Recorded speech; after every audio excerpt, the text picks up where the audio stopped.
আমরা ঐক্যবদ্ধ শিক্ষার্থী জোটের পক্ষ থেকে প্রতিদিনের মতো আজকেও প্রচারণা শুরু করেছি। আমরা মাস্টারদের সূর্যসেন হলে এসেছি। সূর্যসেন হলে শিক্ষার্থীদের প্রত্যাশা, তাদের আকাঙ্ক্ষার কথাগুলো শুনছিলাম এবং প্রচারণা শুরু হওয়ার পর থেকে আমরা চেষ্টা করেছি ঢাকা বিশ্ববিদ্যালয়ের প্রত্যেক শিক্ষার্থীর ডোর টু ডোর যাওয়ার জন্য, তাদের প্রত্যাশা, তাদের আকাঙ্ক্ষার কথাগুলো শোনার জন্য। এবং আমরা শিক্ষার্থীদের স্বতঃস্ফূর্ত রেসপন্স দেখতে পাচ্ছি এবং আমরা বারবার বলছি ঐক্যবদ্ধ শিক্ষার্থী জোট সেটা হলো শিক্ষার্থীদের একটা জোট। শিক্ষার্থীদের ভয়েসে আমাদের ভয়েস, শিক্ষার্থীদের আকাঙ্ক্ষায় আমাদের আকাঙ্ক্ষা, তাদের প্রত্যাশা পূরণ করাই আমাদের উদ্দেশ্য। বিশ্ববিদ্যালয়ে আজকে আমরা 100 বছর পার করছি, কিন্তু বিশ্ববিদ্যালয়ের যে মৌলিক সংকটগুলো আছে সেই সংকটগুলো বিশ্ববিদ্যালয় প্রশাসনের এক্সিকিউটিভ প্ল্যান না থাকার কারণে 100 বছরে আমরা দূর করতে পারিনি। তো ইনশাআল্লাহ আমরা যখন শিক্ষার্থীদের ম্যান্ডেট পেয়ে প্রতিনিধিত্ব করার সুযোগ পাবো, আমরা প্রত্যেকটা সংকটকে অ্যাড্রেস করবো ইনশাআল্লাহ। বিশেষত যদি আমরা বলি আমাদের হলগুলোতে যে আবাসন সংকট, সেই আবাসন সংকটগুলো কৃত্রিম সংকট। সে আবাসন সংকট দূর করার জন্য আমরা সবার আগে কাজ করব। এখন আবাসন সংকট তো আমি একদিনে দূর করতে পারবো না, সেটার জন্য আমাকে একটা দীর্ঘমেয়াদী পরিকল্পনা গ্রহণ করতে হবে। দীর্ঘমেয়াদী পরিকল্পনার অংশ হিসাবে শিক্ষার্থীদের যেন আবাসন সংকট দূর হয়, হল নির্মাণ পর্যন্ত আমাদেরকে সময় দিতে হবে, সেই রোডম্যাপ আমরা তৈরি করব। এবং একই সাথে প্রায়োরিটি ভিত্তিতে বিশেষ করে আমাদের যারা নারী শিক্ষার্থী আছে, আমাদের যারা ছাত্রী বোন আছে, তাদের জন্য আবাসন সংকট নিরসন করার জন্য আমরা সবার আগে কাজ করব। এক্ষেত্রে বিশ্ববিদ্যালয় প্রশাসনকে আমরা 1 বছর আগে সংস্কার প্রস্তাবনা দিয়েছিলাম এবং সেখানে আমরা বলেছি আমাদের যে সমস্ত বোনেরা তারা ফার্স্ট ইয়ারের সিট পায় না, আমরা তাদের জন্য হোস্টেল ভাড়া করবো, এটা বিশ্ববিদ্যালয় প্রশাসনের দায়িত্ব। এর পাশাপাশি যারা বিভিন্ন মেসে থাকে তাদের জন্য আবাসন ভাতার ব্যবস্থা করা। তো বিশ্ববিদ্যালয় প্রশাসন ইতিমধ্যে উদ্যোগ নিয়েছে। ইনশাআল্লাহ আমরা যখন বিশ্ববিদ্যালয়ের শিক্ষার্থীদের ম্যান্ডেট পেয়ে প্রতিনিধিত্ব করার সুযোগ পাবো, সবার আগে আমরা শিক্ষার্থীদের যারা হলে সিট পাবে না তাদের জন্য আবাসনের ভাতার ব্যবস্থা করা এবং হোস্টেল ভাড়া করা, সেই কাজটা আমরা করব এবং দীর্ঘমেয়াদী পরিকল্পনা অংশ হিসেবে হল নির্মাণের জন্য আমরা কার্যকরী উদ্যোগ গ্রহণ করব। একই সাথে আমরা যারা হলে থাকি, বিশ্ববিদ্যালয়ে যতগুলো ক্যান্টিন আছে, মেস আছে, খাবারের মান খুবই ভয়াবহ অবস্থা। তো সেক্ষেত্রে আমরা 2টা কাজ করব। প্রথমত হচ্ছে খাবারের দাম নির্ধারণ।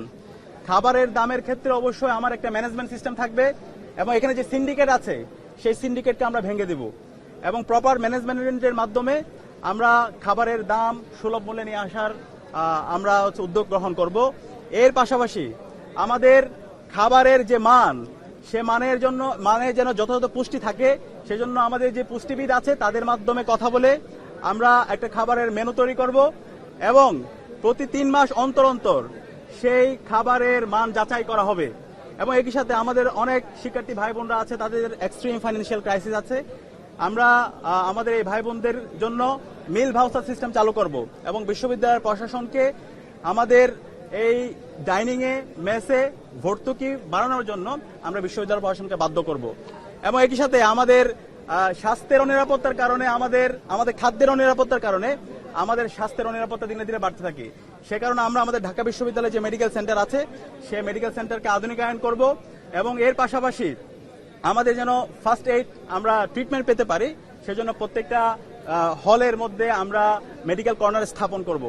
এবং এর পাশাপাশি আমাদের যে প্রাইভেট মেডিকেলগুলো আছে সেই প্রাইভেট মেডিকেলগুলোর সাথে আমরা ইতিমধ্যে শুরু করছি এমওইউ স্বাক্ষর, এবং এমওইউ স্বাক্ষর করার মাধ্যমে আমরা আমাদের চিকিৎসা ব্যবস্থাকে, আমাদের চিকিৎসা যে আমাদের সেবা সেটাকে যেন সহজলভ্য করতে পারি এবং এটাকে যেন সুলভ মূল্যে নিয়ে আসতে পারি, সেটা যেন আমরা কার্যকর উদ্যোগ গ্রহণ করব। এবং এর পাশাপাশি আমরা যারা বিশ্ববিদ্যালয়ের শিক্ষার্থী আছি, আমাদের প্রত্যেকের পরিচয় হচ্ছে আমরা হলের শিক্ষার্থী। ঢাকা বিশ্ববিদ্যালয় অনাবাসিক অর্ধেকের মতো শিক্ষার্থী তারা হলে বিভিন্ন হলের বাইরে থাকে। তো এই শিক্ষার্থীদেরকে যেন আমরা হল কেন্দ্রিক এঙ্গেজমেন্ট করতে পারি, আমাদের কোকারিকুলাম অ্যাক্টিভিটিসগুলো এঙ্গেজ করতে পারি, সেই জন্য আমরা কার্যকর উদ্যোগ গ্রহণ করব।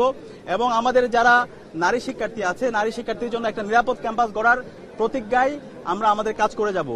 আমাদের নারী শিক্ষার্থীদের হলগুলোতে এক হলের শিক্ষার্থী অন্য হলে প্রবেশ করতে পারে না এবং এই আমাদের যারা গার্ডিয়ানরা আছে তারাও হলে প্রবেশ করতে পারে না। তো আমরা পর্যাপ্ত নিরাপত্তা এনশিওর করে এক হলে নারী শিক্ষার্থীরা যেন অন্য হলে প্রবেশ করতে পারে, অনাবাসিক শিক্ষার্থীরা যেন হলে প্রবেশ করতে পারে, একই সাথে আমাদের গার্জিয়ানরা যেন হলে প্রবেশ করতে পারে এবং তাদের জন্য গার্জিয়ান লাউন্সের ব্যবস্থা করা, সেটা আমরা ব্যবস্থা করব। এবং আমাদের বোনদের স্বাস্থ্য সুরক্ষার জন্য পর্যাপ্ত হাইজিন কিটের ব্যবস্থা আমরা বিশ্ববিদ্যালয় প্রশাসন করতে বাধ্য করব। এবং এর পাশাপাশি আমাদের অনাবাসিক শিক্ষার্থী যারা আছে এবং এখানে বিশ্ববিদ্যালয়ে আমরা যারা হলে থাকি, আমাদের টিউশনের জন্য বিভিন্ন জায়গায় যেতে হয়, কিন্তু আমাদের যে পরিবহনগুলো আছে সেই পরিবহনগুলোর অবস্থা খুব ভয়াবহ। এই পরিবহন কেন্দ্রিক বিশ্ববিদ্যালয়ে একটা কঠিন সিন্ডিকেট তৈরি হয়েছে। আমরা এই সিন্ডিকেটকে ভেঙে দেব এবং আমাদের এই পরিবহনগুলোকে আমরা উন্নত করব। ইতিমধ্যে আমরা একটি অ্যাপ ডেভেলপ করেছি, বাস ট্র্যাকার অ্যাপ। সেই অ্যাপের মাধ্যমে বাসের লাইভ লোকেশন জানা যাবে। ইনশাআল্লাহ আমরা 9 তারিখের পরে এই অ্যাপস নিয়ে আসবো এবং এই শিক্ষার্থীরা এই অ্যাপস এর মাধ্যমে বাসের পজিশনগুলো জানতে পারবে। তো শিক্ষার্থী বান্ধব, ছাত্র বান্ধব আমাদের যে কাজ, সে কাজ আমরা প্রতিনিয়ত করে যাচ্ছি এবং একই সাথে আমাদের মূল উদ্দেশ্য হচ্ছে এই ঢাকা বিশ্ববিদ্যালয়কে একটি পূর্ণাঙ্গ একাডেমিক ইনস্টিটিউট বানানো, শিক্ষার পরিবেশ এনশিওর করা এবং গবেষণায় বাজেট বাড়ানো, লাইব্রেরি ফ্যাসিলিটিস এনশিওর করা এবং আমাদের যে বিশ্ববিদ্যালয় নিয়োগ প্রক্রিয়া সেটাকে ট্রান্সপারেন্ট করা। এখানে নিয়োগ হবে বিশ্ববিদ্যালয়ে মেরিটোক্রেসির ভিত্তিতে, কোনো দলীয় বিবেচনায় অথবা দলীয় পরিচয়ের মাধ্যমে এখানে নিয়োগ হবে না, সেটা আমরা ইনশিওর করব। এবং আমাদের যে একাডেমিক মেইল আছে সেই একাডেমিক মেইলকে আমরা একটা রিসোর্স হিসাবে আমরা ইউজ করব। একাডেমিক মেইলের মাধ্যমে একজন শিক্ষার্থী হলে বসে তার ভর্তির কাজ করতে পারবে, তার পেমেন্টের কাজ করতে পারবে, দেশীয় এবং আন্তর্জাতিক যে জার্নালগুলো আছে সেই জার্নালের অ্যাক্সেস পাবে। তো সেই ধরনের একটা একাডেমিক ইনস্টিটিউট বিনির্মাণ না হওয়ার আগ পর্যন্ত এবং নিরাপদ ক্যাম্পাস বিনির্মাণ না হওয়ার আগ পর্যন্ত আমরা থামবো না। এবং আমরা ঐক্যবদ্ধ শিক্ষার্থী জোটের যে স্লোগান, সেই স্লোগান হলো স্বপ্নের ক্যাম্পাস গড়ার পথযাত্রী, আমরা থামবো না। একজন বিশ্ববিদ্যালয়ে প্রথম বর্ষের শিক্ষার্থী যে স্বপ্ন নিয়ে বিশ্ববিদ্যালয়ে আসে, সেই ধরনের একটি স্বপ্নের ক্যাম্পাস বিনির্মাণ না হওয়ার পর্যন্ত আমরা আমাদের লড়াই চালিয়ে যাব। আমাদের নির্বাচন এখন পর্যন্ত আমরা বিশ্ববিদ্যালয় প্রশাসনকে বিভিন্ন অভিযোগ দিয়েছি। বিশ্ববিদ্যালয় প্রশাসন এখন পর্যন্ত কোনো কার্যকর উদ্যোগ গ্রহণ করেনি। আপনারা জানেন আমাদের যারা নারী প্রার্থী আছে তাদের বিরুদ্ধে ক্রমাগত সাইবার বুলিং হচ্ছে। সাবিকুন নাহার তামান্নার ছবি বিকৃত করা হয়েছিল, আমরা লিখিত অভিযোগ দিয়েছি, কিন্তু এখন পর্যন্ত বিশ্ববিদ্যালয় প্রশাসন কোনো ধরনের কার্যকর উদ্যোগ গ্রহণ করেনি। এবং আমাদের অন্যান্য যে নারী প্রার্থীরা আছে তাদের বিরুদ্ধে ক্রমাগত স্ল্যাট শেমিং এবং সাইবার বুলিং হচ্ছে।